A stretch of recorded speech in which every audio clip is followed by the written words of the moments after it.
할렐루야, 아멘. 우리 함께 말씀을 나누기 전에 인사하겠습니다. 오늘도 우리 주님으로부터 오는 크신 은혜와 평강이 예배에 참석하신 여러분들과 함께 하시기를 바랍니다. 아멘. 주님의 영광과 함께 하시기를 바랍니다. 아멘. 자, 우리 주변에 있는 분들에게도 하나님의 평강이 함께 하시기를 바랍니다. 이렇게 인사할까요? 하나님의 평강이 함께 하시기를 바랍니다. 아멘. 오늘은 충만한 예수님의 만찬이라는 제목으로 은혜를 나누겠습니다. 이 말씀 나누기 전에 우리 믿음으로 함께 선포하겠습니다. 성경은 하나님의 말씀입니다. 오늘도 하나님께서 주님의 말씀의 종을 통해 이 성경의 진리를 나에게 선포하실 것입니다. 아멘. 자, 충만한 예수님의 만찬이라고 되어 있습니다. 여러분, 우리가 오늘도 예배하러 왔잖아요. 그리고 오늘 예배 시간에 우리 함께 이렇게 인사했습니다. 당신에게 하나님의 평강이 함께 하시기를 바랍니다. 여러분, 이 평강은 우리가 준비해서 준 게 아니라 예수님께서 준비하신 평강입니다. 그 평강을 우리가 막 나누는 거예요. 그게 예배입니다. 그래서 예배를 신학적으로 뭐라고 하냐면 축제라고 합니다. 왜 축제냐면 하나님이 우리에게 오시고 우리가 하나님께 막 가서 만나는 거예요. 근데 하나님이 오실 때 그냥 오지 않으십니다. 다 준비하고 오십니다. 그걸 뭐라고 하는지 오늘 함께 나눌 거고요. 우리도 그것을 받을 준비를 하고 주님께 나오는 게 예배. 그래서 영어로는 예배를 worship service라고 합니다. 하나님께 드리는 가장 가치 있는 것이 worship이라는 뜻이고, 그 다음에 service는 하나님이 준비하신다. 서비스 이렇게 봉사라는 뜻도 있지 않습니까? 여러분, 오늘 충만한 예수님의 만찬이라는 제목에서도 우리가 그것을 찾을 수 있습니다. 마태, 마가, 누가, 요한이라는 이 복음서를 잘 아시죠? 이 마태, 마가, 누가, 요한복음의 주제는 뭐냐면 예수님은 누구십니까? 라는 것입니다. 마태복음은 유대인들을 향해서 썼고, 마가복음, 누가복음은 이방인들을 향해 썼고, 요한복음은 이 책을 읽는 모든 사람들이 예수님이 이런 분이구나 알게 하려고 쓴 책입니다. 그런데요, 이 사복음서 마태, 마가, 누가, 요한은 다 예수님의 제자들은 아니었습니다. 그 중에 마태와 마지막 요한은 예수님의 직접적인 제자였고, 마가와 누가는 예수님의 직접 제자가 아니라 베드로와 바울의 제자들이었어요. 그런데 이 사람들 모두 공통적으로 뭘 썼다고요? 예수님에 대한 이야기.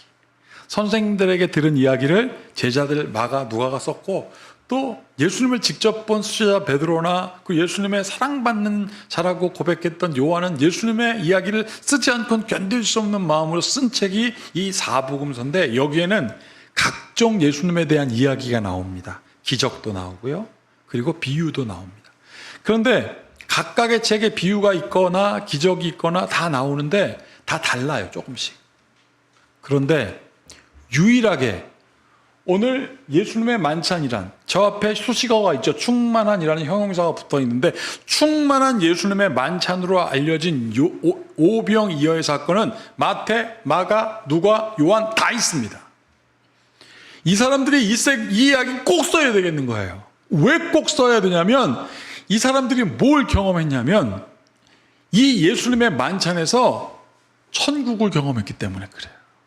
그래서 예수님께서 말씀하신 대로 천국은 여기 있다 저기 있다가 아니라 우리에게 있어. 우리 마음속에 있고 우리 안에 있어. 그것을 우리가 경험했잖아. 오병이어를 통하여 경험했잖아. 그러니까 너희들도 이 말씀을 들어. 그래서 마태, 마가, 누가, 요한 다 있었습니다. 나는 이 천국의 구체적인 경험, 막연한 이야기가 아니라 구체적인 천국 이야기가 여러분들의 이야기가 되기를 축복합니다. 그래서 우리가 평강이 있을지어다 인사하는 거예요. 평강의 완벽함은 하늘에만 있거든요. 이 예수님의 이 평강의 만찬과 대비적인 만찬이 오늘 마태복음 14장 저 상반부에 있습니다. 그건 바로 누구의 만찬이었냐면 헤롯의 만찬이었습니다. 이렇게 기록하고 있습니다. 마침 헤롯의 생일이 되어 헤로디아의 딸이 연석 가운데에서 춤을 추어 누구를 기뻐하게 했냐면 헤롯을 막 기쁘게 했습니다. 헤롯이 자기 생일날 만찬을 준비했습니다. 술과 음식이 넘치고 넘쳤습니다. 이웃 나라에서도 사절을 불렀습니다. 자기들 신하들도 불렀습니다. 한마디로 고관대작들이 화려한 옷을 입고 권위의 옷을 딱 입고 거기에 멋지게 딱 왔을 때 돈이 얼마나 많이 들었을까요? 술과 음식이 넘치고 무리들이 넘쳐서 기쁨이 막 정점에 이를 때가 바로 헤롯을 기쁘게 아니에요. 그때 헤롯이 막 술 취하고 막 좋아가지고 사람들 막 박수치고 당신이 위대한 왕입니다 이럴 때 아버지 제가 와서 춤춰드리겠습니다. 근데 저 헤로디아라고 이름을 밝혀놨는데 저 헤로디아는 헤롯의 동생, 남동생의 아내였어요. 강제로 뺏은 거죠. 당시 유대에는 세례 요한이라는 선지자가 있었는데 그 사람이 이걸 지적했습니다. 너 왕이라는 인간이 질서 안 지켜? 너 왕이라는 인간이 유대인 통치하러 온다고 하면서 유대인법을 어겨? 막 뭐라고 하니까 불편했어요. 틀린 말은 아니잖아요. 그런데 막 기쁘게 할 때 그 헤로디아의 딸이 춤출 때 이 사람이 기쁨에 겨워서 7절에 뭐라고 하냐면 헤롯이 맹세합니다. 그에게 무엇이든지 달라고 하면 내가 주겠다. 다른 복음서에는 세상의 반이라도 주겠다 그랬습니다. 나라의 절반이라도. 여러분 그런데 8절에 뭐라고 되어 있냐면 그가 헤로드의 딸이 자기 어머니 헤로드한테 가서 물었습니다. 엄마, 아버지가 나라의 반이라도 준다는데 어떻게 할까? 그러니까 이렇게 얘기합니다. 그가 제 어머니의 시킴을 듣고 이르되 세례 요한의 머리를 소반에 얹어 여기서 내게 주소서. 만찬이 있었는데요. 만찬의 결과가 비극이었습니다. 참혹한 비극. 헤롯도 이건 생각하지 못했어요. 차라리 딸이 아버지 나라의 절반을 주세요. 그러면 조금 고민하다가 술김에 줄게라고 했을 수 있는데 그게 아니라 자기가 불편해하는 맞는 말만 하는 이스라엘 백성들에게 존경받는 세례 요한의 머리를 잘라달라고 하니까 이 사람 지금 어떻게 했습니까? 저기 보세요. 7절 맹세했잖아요. 그 많은 고관대작들 앞에서. 그러니 왕으로서 권위 떨어지니까 안 할 수는 없고 또 약속했잖아요. 그래서 그 잔치가 그 만찬이 돈은 엄청 들어가고 술은 엄청 많고 음식은 엄청 많은데 비극으로 끝났습니다. 여러분 그런데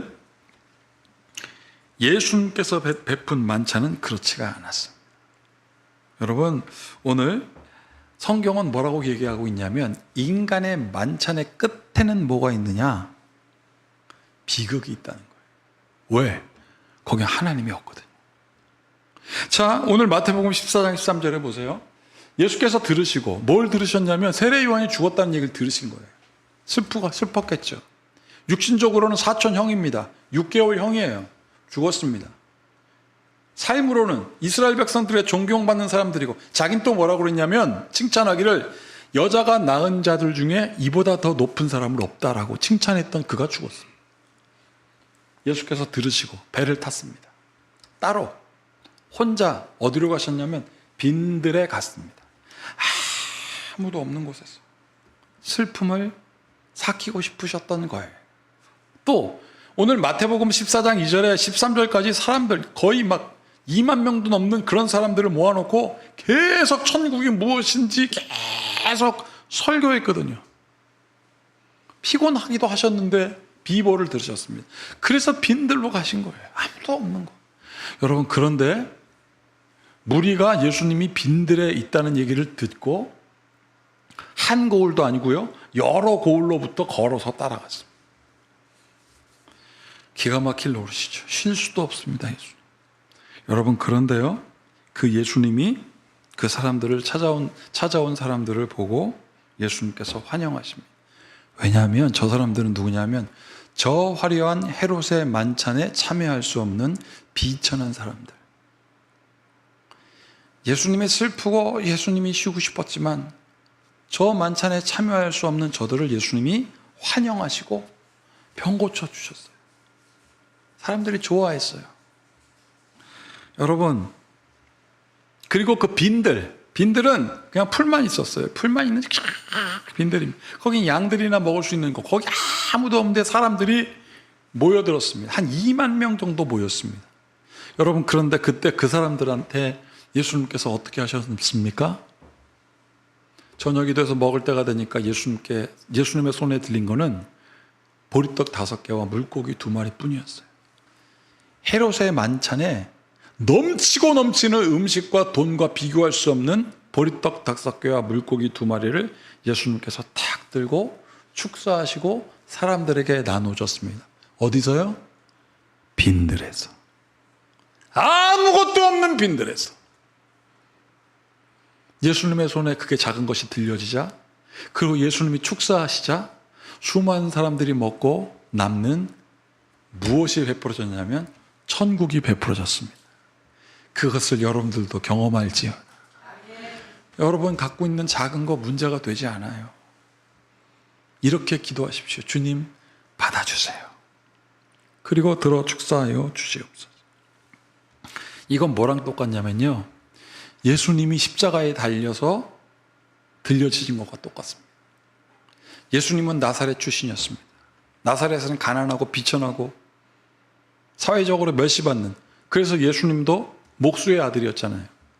그런 예수님이 저 유대인의 지도자들과 로마의 힘 앞에 섰을 때는 그들의 화려한 궁전과 그들의 화려한 모습 앞에 딱 섰을 때, 그리고 심판받을 때 예수님은 벌거벗은 모습이었습니다. 비천하게 그지없는 그분을, 십자가에 달려서 피 흘리는 그분을 하나님이 들으신 거예요. 그리고 그 비천하신 그분을 바라보는 자들, 그를 믿는 자는 영생을 얻으리라고 말씀하셨습니다. 오병이어를 들으신 예수님이 계신 곳엔 천국이 있었듯, 그 십자가에 달리신 예수님을 바라보는 여러분들에게 영생의 은총이 있을지어다. 이게 믿음이에요. 이거를 알고 바라보는 거예요. 여러분, 이 이야기는 그냥 어떤 성경에 있었던 이야기가 아니라 구약에서 이미 예언된 이야기와 같습니다. 구약의 이와 비슷한 게 한두 개가 아니에요. 그중에 제가 열왕기 하에 있었던 장면을 하나 소개하겠습니다. 구약을 뭐라고 하느냐면요, 신약의 그림자라고 합니다. 신약에서 나타날 예수님의 모든 일들이 그림자처럼 미리 다 나타나는 거예요. 우리가 그림자라면 보면 누군가 알 수 있는 것과 비슷합니다. 여러분, 열왕기 하 4장에 보면 이런 얘기가 있습니다. 엘리사가 있습니다. 엘리사는 엘리야라고 하는 대선지자의 직계 제자예요. 엘리야가 구름을 타고 불병거를 타고 하늘에 쫙 올라갔습니다. 엘리사가 그걸 봤습니다. 하나님, 나도 엘리야와 같은 능력의 선지자가 되게 해주세요. 그랬더니 엘리사가 자기의 망토를 확 벗어서 던졌습니다. 그리고 그것을 잡았어요. 그리고 사람들이, 야, 엘리사가 이제 후계자가 되는구나. 그리고 병거 타고 올라가는 엘리야를 본 다음에 엘리사가 첫 번째 만나는 게 뭐냐면 수넴 지방이라는 곳에서 어떤 여인의 아들이 죽어 있어요. 죽어가는 것도 아니라 죽어 있어요. 그거 살려냈습니다. 엘리사가 좋았을까요? 안 좋았을까요? 좋았죠. 그리고 길갈이라는 곳에 가는데 가뭄이 나타났습니다. 가뭄. 자꾸 어려운 일만 나타나는 거예요. 그때 엘리야를 보십시오. 엘리사가 이르되 그러면 가루를 가져오라 하여 솥을 던지고 이르되 퍼다가 무리에게 주어 먹게 하라 하며 이에 그 솥 가운데 독이 없어졌다. 사람들이 먹을 게 없어지니까 어떻게 했냐면, 여러분, 제가 저희 할머니에게 들어보니까 6.25 때 나무 껍질을 벗겨다가 끓여서 먹었다는 거예요. 이 사람들도 그랬습니다. 길갈에 가뭄이 펼쳐지자 돌 호박이라고 해서 들판에 막 널려진 호박이에요. 아무렇게나 자라지는 호박. 그리고 들 포도나무 가지를 꺾어다가 그걸 막 끓였어요. 그랬더니 사람들이 와서 엘리사한테 뭐라 그러냐면, 그거 먹으면 죽어요. 거기 독 있어, 독. 그거 먹으면 죽어요. 그러니까 엘리사가 뭐라고 하냐면 밀가루 뿌려. 밀가루를 탁 뿌렸더니 어떻게 됐습니까? 한 사람이 바알살리사에서부터 무리에게 주어 먹게 하라 하며 솥 가운데 독이 없어졌습니다. 그걸 보니까 사람들이 놀란 거예요. 어떻게 저런 일이 일어날 수 있을까? 그리고 누군가 그걸 보고 은혜를 받았어요. 마치 예수님에게 어린아이가 보리떡 5개와 물고기 2마리를 갖고 온 것처럼 42절 보세요. 한 사람이 바알살리사에서부터 와서 처음 만든 떡, 곧 보리떡 20개와 또 자루에 담긴 채소를 하나님의 사람에게 드렸어요. 누구에게? 하나님의 사람이. 이 사람은 뭘 할 줄 아는 사람이면 축복을 할 수 있는 사람이잖아요. 하나님의 사람에게 드린지라 그 하나님의 사람, 그가 이르되 무리에게 주어 먹게 하라. 거기 있는 사람에게 다 먹게 하라. 그 보리떡 20개하고 채소 나눠주라 이거죠. 여러분, 그런데 옆에 있던 사환이 얘기합니다. 사환이라고 하면 종입니다. 그 사환이 이르되 내가 어찌 이것을 100명에게 주겠습니까? 이걸 어떻게 100명에게 줘요? 20개밖에 안 되는데, 5분의 1밖에 안 되는데 어떻게 100명에게 줘요? 라고 이 사람은 100명에 딱 갇혔어요. 자, 보세요. 근데 엘리사가 이렇게 얘기합니다.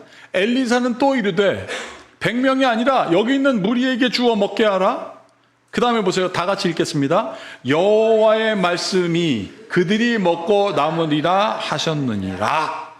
하나님의 사람이 얘기한 거예요. 여호와 하나님의 말씀이 먹이라 남을 거야 라고 하나님께서 하셨다. 그러니 44절 이렇게 된 거예요. 다 같이 이것도 읽어보겠습니다. 그가 그들 앞에 주었더니 여호와께서 말씀하신 대로 먹고 남았더라. 할렐루야. 나는 이 은혜를 여러분들이 경험하기를 축복합니다. 여러분, 이 사람은 100명 걱정했는데 하나님의 사람 엘리사가 말하고 하나님의 말씀대로 하니까 무리가 먹고, 거기 있는 무리가 먹고 남았다는 거예요.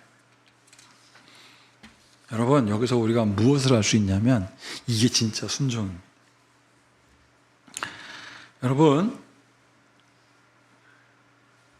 예수님께서 오병이어로 사람들을 먹였다는 얘기가 이 마태, 마가, 누가, 요한에 다 나왔다는 얘기가 왜 중요한지 제가 여러분들에게 좀 더 깊이 있게 말씀드리겠습니다. 예수님의 십자가와 부활 사건 외에는 오직 이것만 다 기록되어 있는데요. 당시 초대교회 교인들이 박해를 받고 있었어요. 초대교회 교인이라고 하면 예수님께서 돌아가신 이후 서기 40년 혹은 50년부터 시작되는 게 초대교회입니다. 여러분, 그때 사람들이 박해를 받았어요. 박해를 받았고 서기 50년부터 90년까지의 마태, 마가, 누가, 요한복음은 써졌는데 서기 64년에 어떤 일이 있었냐면 네로가 로마에 불을 질렀어요. 불을 왜 질렀냐면 저 시실리아라는 섬에 가서 시상에 젖어가지고 야, 로마가 이렇게 환하게 빛나면 얼마나 멋있을까 이렇게 생각하고 있다가 그걸 저지른 거예요. 그리고 자기는 좋아했어요. 야, 로마가 이 밤에 활활 불타네. 그걸 좋아하고 있었어요.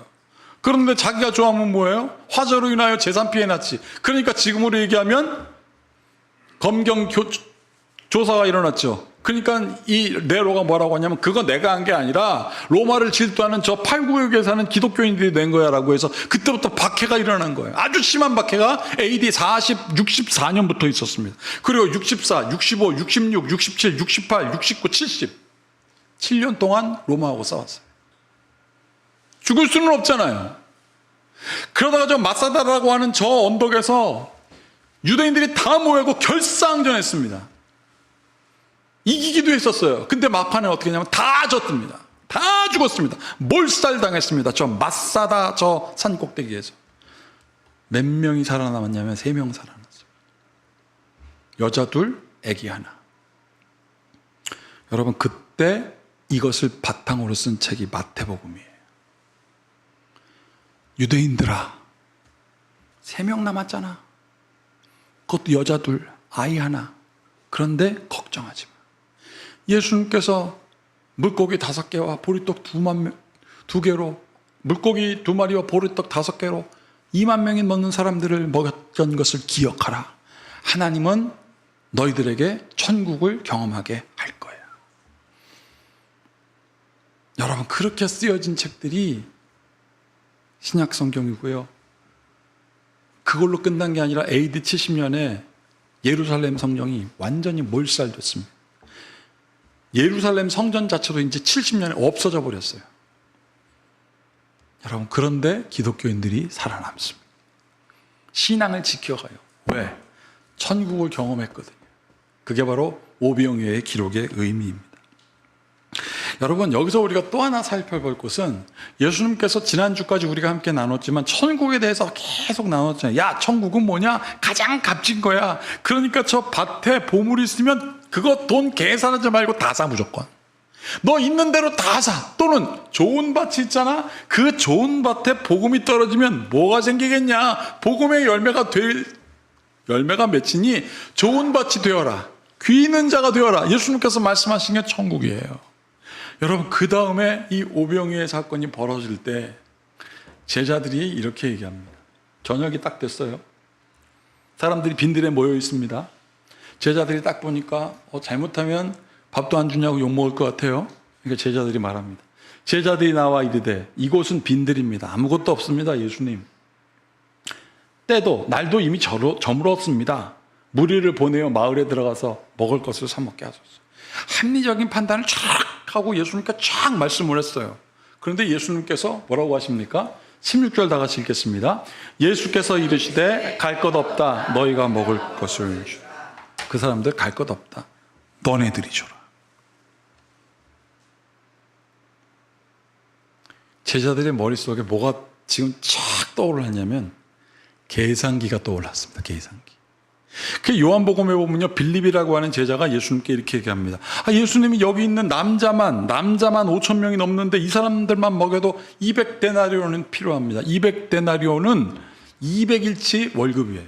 그러면 이거 우리나라 돈으로 환산하면 2천만 원입니다. 그런데 2만 명이 넘게 있었다고 했잖아요. 그러니 억 단위가 넘는 거예요. 계산이 안 되는 거예요. 여러분, 이것은 예수님께서 제자들에게 믿음에 대해서 시험하신 거예요. 테스트한 거예요. 지금까지 천국에 대해서 들었잖아요. 천국은 뭡니까? 계산해서 얻는 게 아니에요. 여러분, 믿음은요, 우리가 이해가 된다고 믿어지는 게 아니라 믿음은요, 의지하는 겁니다. 그냥 의지하는 게 아니라 완전히 의지하는 거예요. 어린아이가 엄마의 젖을 빨듯 아무것도 할 수 없을 때, 그러면 그때 무엇이 일어나면 순종이라는 열매가 생깁니다. 믿음의 순종이 우리의 열매가 될 때 거기에 뭘 맛보아 알게 되냐면 천국입니다. 비록 5개의 떡, 물고기 2마리지만 그것이 예수님께 드려졌을 때 역사가 일어난 것처럼, 여러분도 잘 아시다시피 우리 서효원 형제가 많이 아픕니다. 그래서 이제 병원에 지금 중환자실에 입원해 있어요. 2주 전입니다. 저한테 전화가 왔어요. 목소리가 밝더라고요. 목사님, 저 8월 2일 날 교회 갈게요. 그날이 오늘이에요. 그래서 제가 그랬어요. 많이 나아졌나 봐요. 퇴원했어요. 아니요. 퇴원을 했는데 산소통을 끼고 교회를 가야 돼요. 목사님, 거기 가면 교인들이 불편해하지 않을까요? 그래서 제가 뭐라 그랬게요? 오지 마세요. 지금 당신이 불편하다고 그랬잖아요. 그럼 우리가 수현 씨 볼 때마다 불편해요. 왜 불편하냐면 안타까우니까, 아프니까. 목사님, 그러면 가지 말까요? 네, 오지 마세요. 전화를 끊으려고 그랬는데 목사님, 택시 타고 가면 안 돼요? 이러더라고요. 안 돼요. 오지 마세요. 건강해지면 오세요. 우리 계속 기도할게요. 여러분, 그런데 계속 전화가 안 와요. 카톡을 보내도 답이 없어요. 그러다가 지난 목요일 날 전화가 왔어요. 근데 제가 운전하고 있었기 때문에 곧 연락하겠습니다. 그리고 메시지를 보냈는데 또 다른 전화번호로 왔어요. 근데 효원 씨 전화가 온 바로 직후에 오니까 좀 느낌이 뭔가 있을 것 같아서 받았더니 효원 씨 어머니인 거예요. 목사님, 효원이가 숨을 못 쉬어서 중환자실로 옮겨서 지금 자기 교회, 어머니가 다니는 교회 목사님들이 와서 기도해주고 했습니다. 그랬는데 효원이가 발버둥을 치면서 자기한테 종이를 달라고 그러더니 종이에다 이렇게 써놨어요. 우리 목사님. 제가 그 얘기를 듣는데 뭐라 그랬냐면 내일 갈게요. 그 다음날 갔어요. 그 다음에 찾아갔더니 중환자실에 갔더니 그냥 바짝 말라가지고 손은 차고 손을 잡았는데 눈은 또 크잖아요. 눈이 커가지고 저를 바라보는데 여기에는 호흡기를 끄고 말을 못하니까 저를 보시면서 입은 웃고 막 계속 있는데 시선이 계속 저한테 고정되어 있는 거예요. 좋아가지고. 그러더니 막 호응에다가 막 이러는 거예요. 그래서 제가 어머니한테 기도하고 싶은가 봐요. 그랬더니 아니에요, 목사님. 저거 기도가 아니라 뭐 말하고 싶은 거라고. 그래서 효원 씨 말해보라고 그랬더니만 그 침대 시트에다가 손가락으로 이렇게 썼습니다. 목사님, 저는 죽을 때까지 루터란입니다. 여러분, 그때 제가 예수님 생각이 탁 나더라고요. 한 영혼이 온천하보다 귀하다. 제가 루터교회에서 전도사부터 시작하여 올해까지 34년 목회를 하고 있는데 그 얘기 처음 들었습니다. 여러분, 죽을 때까지 나는 예수님의 자녀입니다. 그거랑 똑같은 말이에요. 그 한 영혼이 얼마나 귀합니까? 오병이어의 그 가치보다 얼마나 더 귀합니까? 예수님이 저한테 말씀하시는 것 같더라고요. 아들아, 너 성공했어. 사랑하는 여러분, 죽을 때까지 하나님 의지하는 여러분들이 되기를 축복합니다. 거기에 생명이 있습니다. 여러분, 작은 거 문제되지 않아요. 여러분들이 뭐 요만큼, 예수님 나는 왜 요만큼밖에 안 될까요? 아, 주님께 내가 요만큼밖에 못 드립니다. 내 저거 시간도 요만큼밖에 아닙니다. 그거 여러분 중요하지 않습니다. 그게 예수님께 드려지느냐 안 드려지느냐가 중요해요. 계산하지 마십시오. 그래서 예수님께서 말씀하셨습니다. 야, 믿음이 적은 게 문제냐? 믿음이 없는 게 문제다. 너희들에게 겨자씨만한 믿음만 있어봐라. 이르시되 너희 믿음이 작은 까닭이니라. 진실로 너희에게 이르노니 만일 너희에게 믿음이 겨자씨 한 알만큼만 있어도 이 산을 명하여 여기서 저기로 옮겨지리라 하면 옮겨질 것이요 또 너희가 못할 것이 없으리라. 이사야 선지자는 이것을 알았습니다. 헤롯의 잔치에는 하나님이 없었기 때문에 비극이 참극으로 끝났지만 예수님의 잔치에는 빈들에 오병이어밖에 없었지만 거기에 하나님이신 예수님이 계셨기 때문에 거기엔 천국이 있었습니다. 그래서 이사야 선지자가 이렇게 선포했습니다. 너희가 어찌하여 양식 아닌 것을 위하여 은을 달아주며 배부르게 못할 것을 위하여 수고하느냐. 내게 듣고 들을지어다. 하나님의 말씀을 들을지어다. 그리하면 너희가 좋은 것을 먹을 것이며 너희 자신들이 기름진 것으로 즐거움을 얻으리라. 3절 같이 읽어보겠습니다. 너희는 귀를 기울이고 내게로 나와 들으라. 그리하면 너희의 영혼이 살리라. 내가 너희를 위하여 영원한 언약을 맺으리니 곧 다윗에게 허락한 확실한 은혜니라. 하나님께 드려지는 여러분들의 삶을 하나님이 받으시고 그냥 은혜라고 하지도 않으시잖아요. 확실한 은혜를 주신다고 하셨습니다. 이 모든 지각에 뛰어난 주님의 평강이 주님의 손에 맡겨진 삶을 살고자 하는 여러분들의 마음과 생각을 지킬지어다.